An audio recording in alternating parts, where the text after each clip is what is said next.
Singing by Amarjeet सवरिया, music by Nishad राज।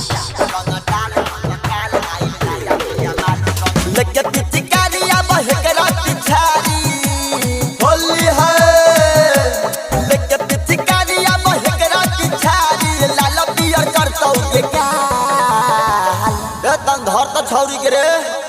रंग डाल तत्काल आइल नया बिया माल रंग डाल तत्काल आइल नया बिया माल रंग डाल तत्काल आइल नया बिया माल रंग डाल तत्काल आइल नया बिया माल लेके पिचकारिया बहकरा की छारी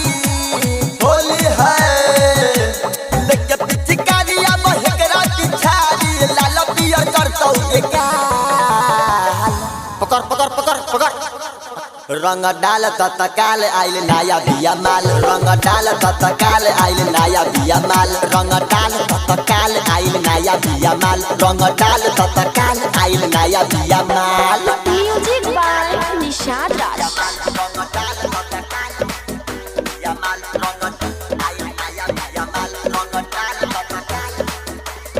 अभी आप सुन रहे हैं अमरजीत सवरिया के आवाज में।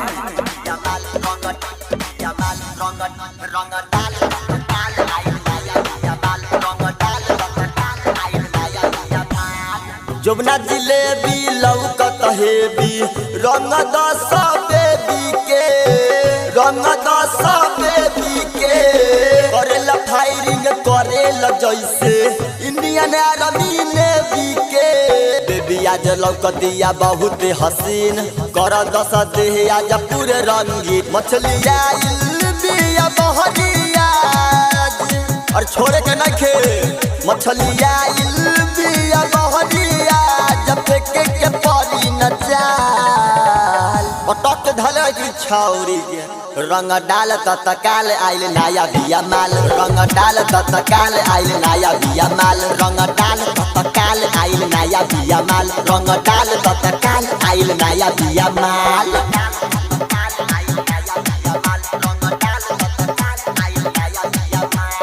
म्यूजिक बाय निशाद राज। बटे नगम रंग घोरा ले बानी पूछ भरा ना दहो जे बिली हले यस सब भइल बहया बात हो डीजे निषाद है अमरजीत सवरिया छोरी है न बुचिया जब फाड़ दी है सरिया न लिखो तारे अजित यामी ढल रहा सुन लिखो तारे अजित यामी होली के पूरा हाल पूछला होली में रंग डाल तत्काल आइल नया बिया माल रंग डाल तत्काल आइल नया बिया माल रंग डाल तत्काल आइल नया बिया माल रंग डाल तत्काल आइल नया बिया माल Ambedkar digital recording studio, Chandauli हाट।